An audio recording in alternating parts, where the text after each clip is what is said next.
Queridos, antes da leitura do texto, eu gostaria de compartilhar um breve testemunho com os irmãos. Essa semana nós tivemos o aniversário de Bauru, e existem coisas que, para ser um bauruense nato, você precisa pelo menos fazer uma vez na sua vida, e uma delas é batistar. Inclusive, batistar é um verbo conjugado por todo bauruense. Quem nunca teve a oportunidade de dar um rolê na Batista de Carvalho? Eu ainda tive o privilégio de pegar a Batista de Carvalho com asfalto ainda, sem o calçadão, e ela era fechada ainda. Gostava muito de comer milho cozido lá, né? Nas datas especiais. E segunda-feira, eu, a Adriana e o Miguel, meu caçula, nós fomos batistar. Precisava comprar umas roupinhas para ele. E em determinado momento a Adriana foi numa loja e eu fui encontrar com eles por um atalho. Qual atalho era esse? Eu entrei na Riachuelo, na Batista, e saí pela 13 de maio, né? E logo que eu saí na 13 de maio, uma senhora me abordou, um pouco antes do ponto de ônibus que tem ali. E ela fez algo que é maravilhoso você ver nos dias de hoje. Ela me parou, tirou do bolso dela um folheto de evangelização, no meio da tarde, e ela olhou bem nos meus olhos e falou assim: meu jovem, fiquei feliz de ter sido chamado de jovem. Falou: meu jovem, não há ninguém igual a Jesus. Mas foi não há ninguém igual a Jesus com tanta unção, com tanto poder, que na hora ali eu falei: amém, minha irmã. Amém, minha irmã. Não falei que era pastor, não era, para que eu ia falar isso, né? Eu só falei: muito obrigado, que Deus abençoe a vida da senhora. Ela me deu o folheto, nem olhou nos meus olhos, ela só olhou e falou: meu jovem, não há ninguém como Jesus. E eu fiquei pensando nessa simples frase, assim, até agora, né, tenho pensado. O que é muito propício para a nossa reflexão dessa noite, porque quando Marcos escreve o Evangelho, ele basicamente tem no seu coração a mesma frase dessa mulher.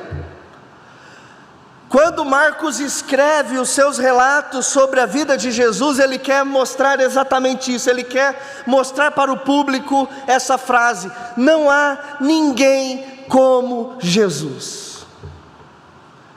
E essa simples frase é uma frase que às vezes na nossa rotina ela cai em descrédito. E Marcos, ele está trazendo com muita vida essa verdade de que não há ninguém como Jesus.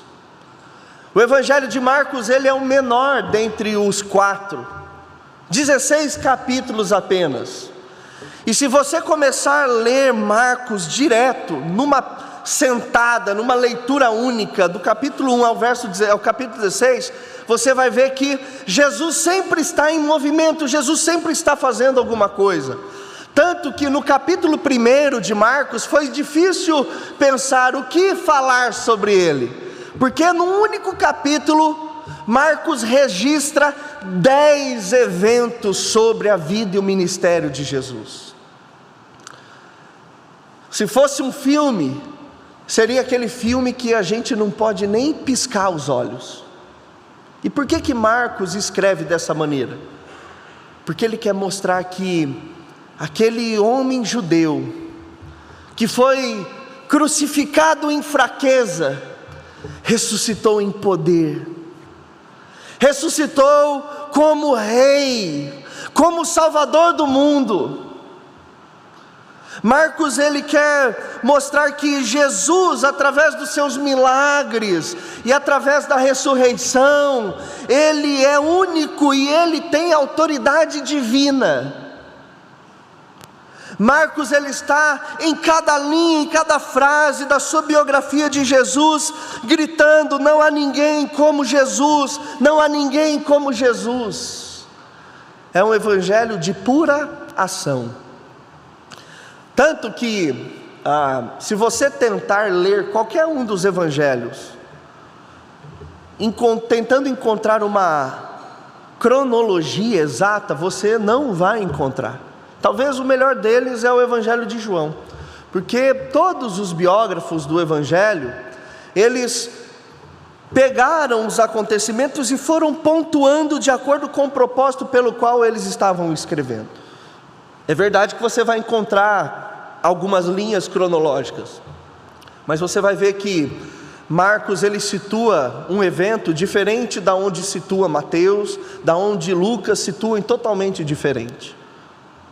Mas o importante para a gente é entender que Marcos ele está escrevendo com o objetivo de mostrar que ninguém é igual a Jesus.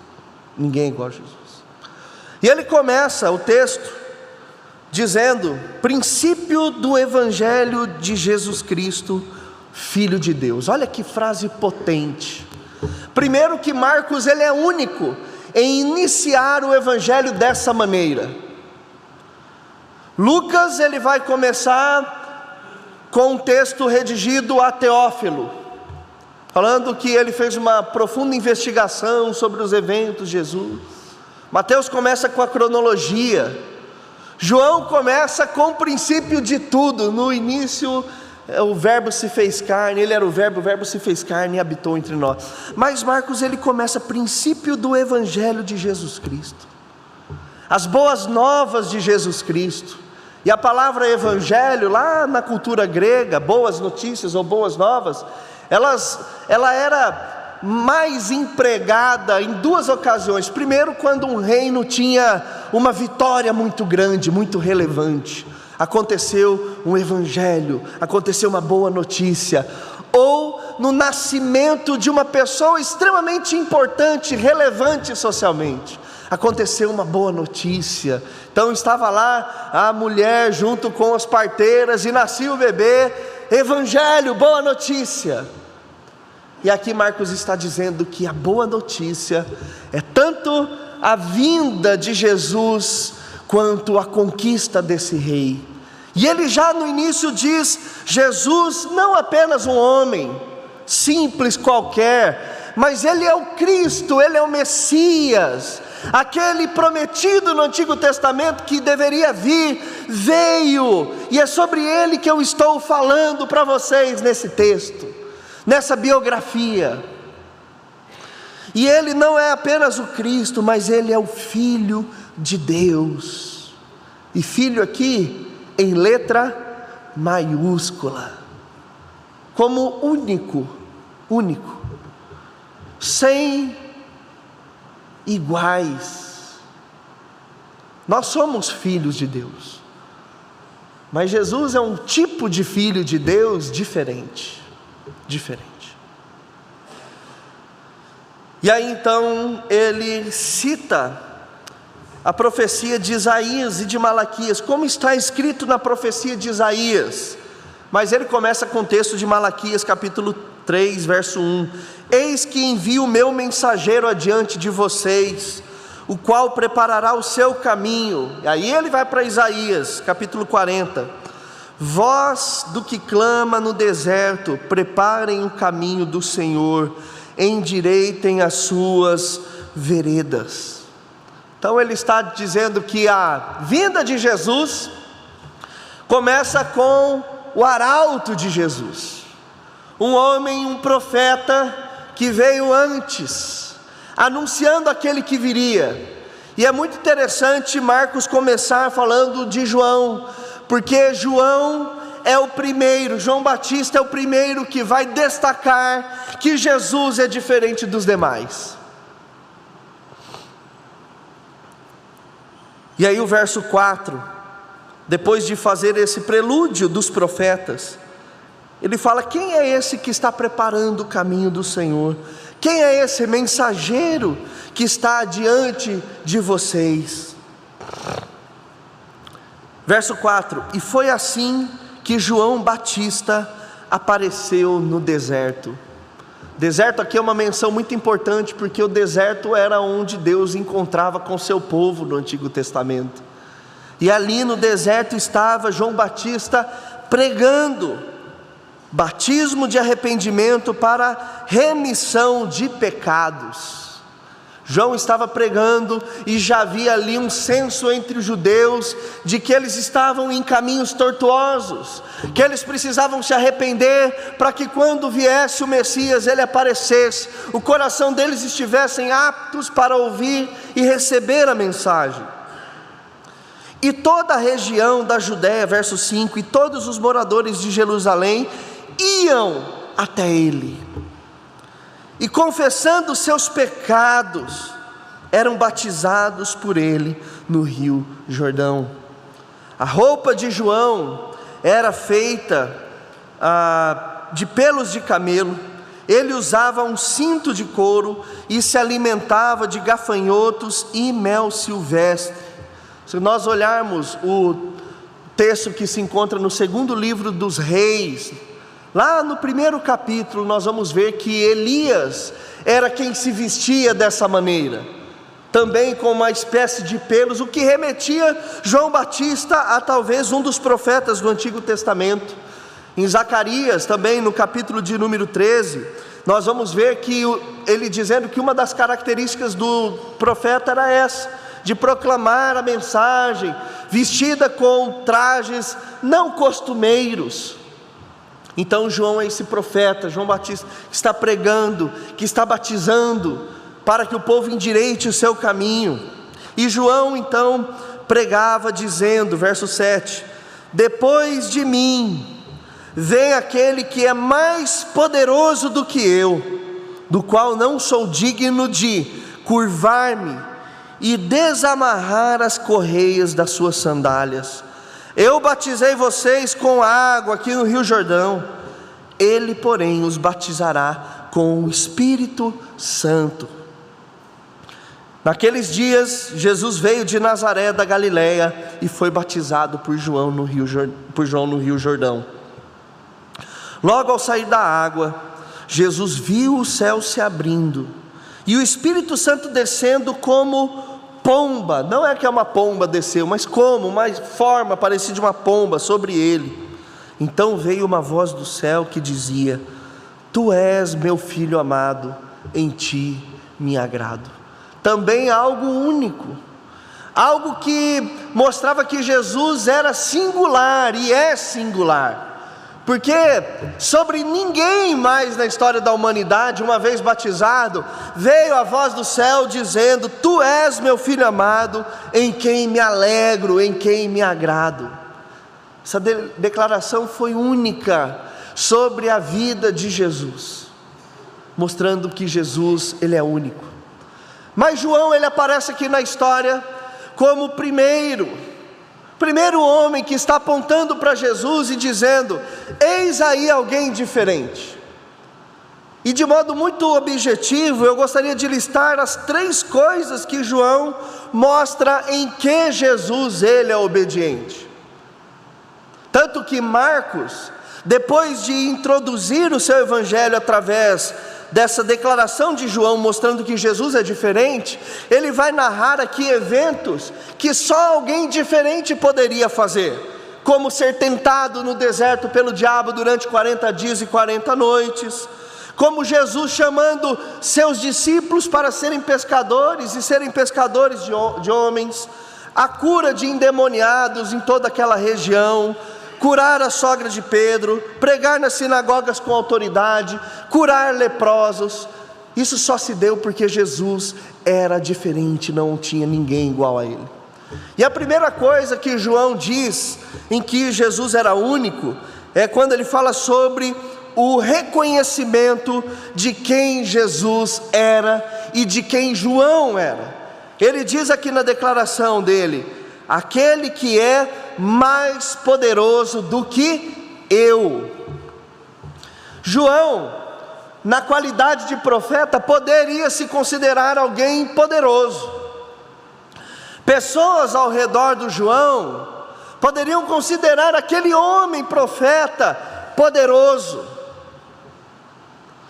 Dentre o reino espiritual, anjos, demônios, potestades e principados poderiam olhar aquele último profeta do Antigo Testamento, apesar de estar no Novo, João Batista, como alguém poderoso. Assim como o relato final da vida de Moisés, lá em Deuteronômio, dizia que Moisés era um homem poderoso. Mas João está enfaticamente declarando: não há ninguém como Jesus, porque Ele é mais poderoso do que eu. Gente, essa parece ser uma verdade tão simplória, e simplória ao ponto de muitas vezes nós nos depararmos com ela e nós não nos impressionarmos. Mas nós precisamos entender e reconhecer que Jesus, Ele é mais poderoso do que eu e do que você. E sabe por que essa verdade ela é muito importante? Porque nós nos cansamos muitas vezes, porque nós nos achamos mais poderosos que Jesus. Muitas vezes nós estamos batalhando as lutas da nossa vida com poder baseado no nosso próprio esforço, na nossa própria expertise, nos nossos próprios méritos, na nossa qualificação, no lombo da nossa experiência. Nós estamos caminhando na nossa vida, lutando apenas com aquilo que é de nós mesmos, tentando sobreviver. E fazemos isso porque de alguma maneira nós achamos que há potência em nós. Achamos que há algum tipo de força que eu vou conseguir superar todas as coisas. Irmãos, a verdade é que Jesus, Ele é muito mais poderoso do que eu e você, muito mais poderoso do que as nossas qualificações. E a bênção é que Jesus está do nosso ladinho, Ele está com a gente, nós temos Ele. Mas às vezes nós estamos na nossa caminhada falando: Jesus, eu vou na minha força, fica aí, fica quieto, essa batalha é por minha conta. E a primeira coisa que João reconhece e fala assim: Ele é mais poderoso do que eu. Vocês têm medo do jeito que eu me visto? Vocês se assustam com a maneira que eu falo? Vocês acham que eu sou poderoso porque eu sou um profeta? Porque eu faço vocês se lembrarem de Elias? Mas esse a quem eu anuncio é muito mais poderoso do que eu, muito mais poderoso do que eu. Irmãos, essa é uma verdade que nós não podemos nos esquecer. Nós temos Jesus em nosso coração, e Jesus, Ele é mais poderoso do que a gente, para lidar com as nossas coisas do cotidiano. Nós precisamos recorrer mais a Jesus, precisamos nos agarrar mais em Jesus. Fruto do nosso estresse, do nosso cansaço, da nossa ansiedade, é porque nós estamos caminhando nessa vida, nos esquecendo que Jesus é mais poderoso. E se é mais poderoso, nós podemos entregar as nossas vidas a Ele, nós podemos entregar as cargas que nós temos a Ele, porque inclusive Ele é mais poderoso para suportá-las do que a gente. Então parece uma coisa muito óbvia, parece ser uma coisa que no nosso cotidiano se torna tão sem sal, sem sabor, mas não deixe que isso se torne algo comum, algo banalizado no seu e no meu coração. Possamos nos lembrar todos os dias essa afirmação de João: Jesus é mais poderoso do que eu. E aqui eu não estou dizendo que nós devemos fazer isso, rezar como um mantra. Não é uma frase motivacional coach. Você vai acordar todo dia: Jesus é mais poderoso do que eu, Jesus, e eu vou arrebentar, vou conquistar. Não, a postura é o contrária. isso toca diretamente num coração que se acha autossuficiente. Às vezes existem circunstâncias e situações que nós queremos convencer as pessoas que nós amamos de que elas estão erradas, de que elas precisam mudar o seu caminho, quando na verdade nós temos que entregar para Jesus e falar: Jesus, o Senhor é mais poderoso do que eu. Preciso talvez ter menos palavras para os outros e mais palavras diante de Deus, dizendo: o Senhor é mais poderoso, o Senhor é mais poderoso. E é na força do teu poder que eu quero seguir a minha vida. Mas João não para por aí.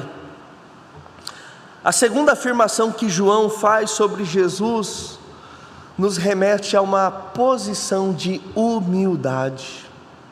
Humildade. Ele fala que não é digno de, curvando-me, desamar as correias das suas sandálias. O que João ele está dizendo é que nem a função de um simples servo é uma função digna diante desse que era mais poderoso do que ele. Porque qual que era o trabalho do servo quando alguém entrava numa casa? Duas: o visitante se sentava, o servo vinha, desamarrava, se curvava e desamarra a sandália e depois lavavam os pés. E João está dizendo assim: olha, Jesus é tão único, ninguém é igual a Jesus, Ele é tão poderoso, mais poderoso do que eu não sou digno nem de fazer o trabalho mais simples de um servo. E se de um lado nós temos o reconhecimento de quem Ele é, do outro nós temos um reconhecimento de quem nós somos, que nós não somos dignos. Diante do tamanho de Jesus, nós não somos dignos de qualquer coisa.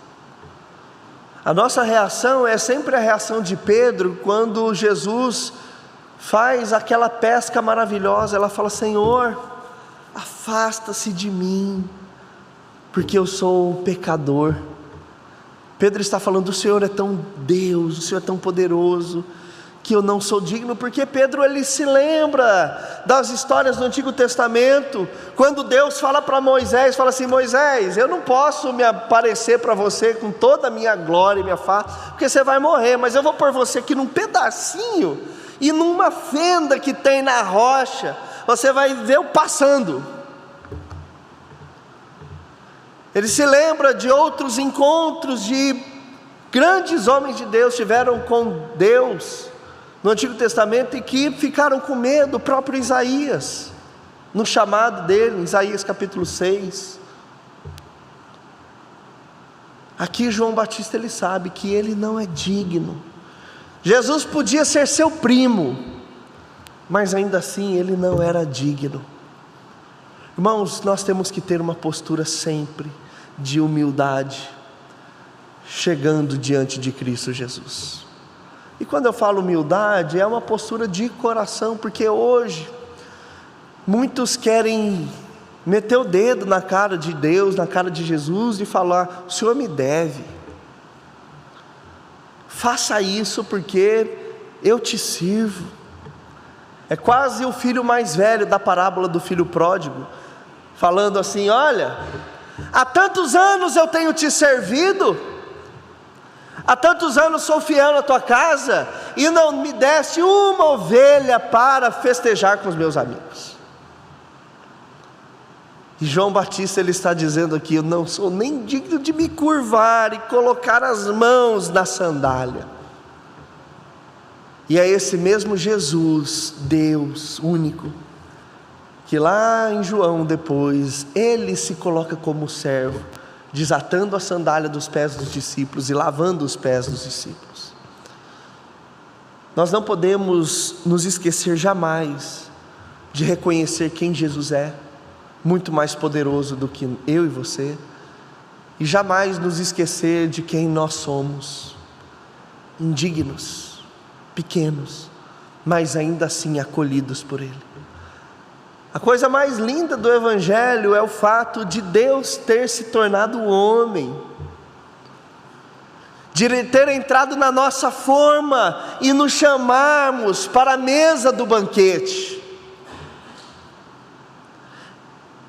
É a mesma história do rei Davi, quando ele traz para sentar à mesa da sua casa junto com seus filhos, lindos, perfumados, perfeitos, herdeiros, cheirosos, um aleijado chamado Mefibosete, e fala assim: a partir de hoje você vai sentar-se comigo na minha mesa.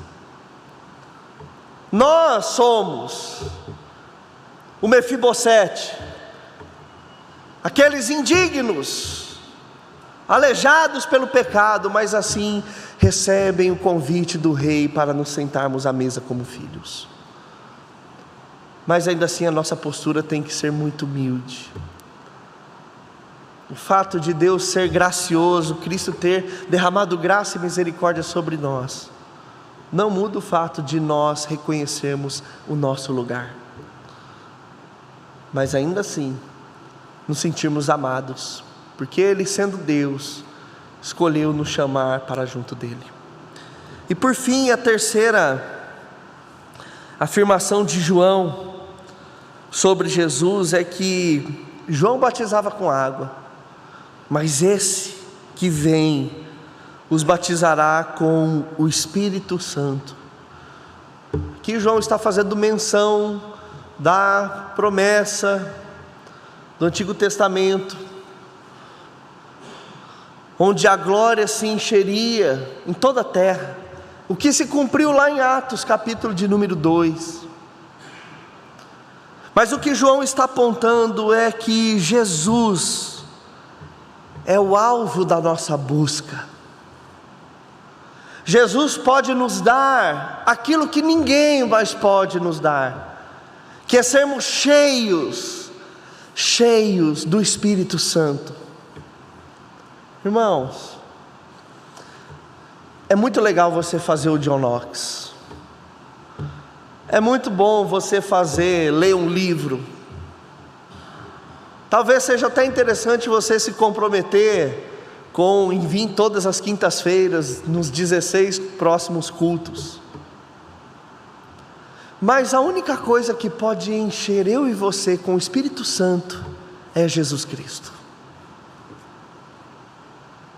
Nenhum pastor, nenhum congresso, nada pode fazer em nós aquilo que Jesus pode fazer. Por isso que um dos pilares da vida cristã básica é oração. Nós oramos e pedimos: Deus, que o Teu Espírito Santo se manifeste em mim, que Ele seja abundante sobre a minha vida. É fato que por sermos crentes, o Espírito Santo Ele já está em nós. Nós não precisamos pedir: vem Espírito Santo, porque Ele já está em nós. Mas irmãos, nós temos que correr para Jesus, porque a pior coisa do crente é o crente frio, crente gelado. E eu não estou falando isso porque nós somos presbiterianos, tá bom? Não é o nosso apelido, sorveterianos, né? O pessoal falou assim: por que você está de blusa hoje? Bom, mas o crente é alguém cheio do Espírito Santo, é alguém que quando você conversa com ele, você abraça ele, você sente no olhar que ali existe vida de Deus. E quem pode dar isso é Jesus. Eu não posso dar isso para vocês, graças a Deus, mas é Jesus que tem que nos dar. E João, ele sabia: eu batizo vocês com água, mas Ele batizará vocês com o Espírito Santo.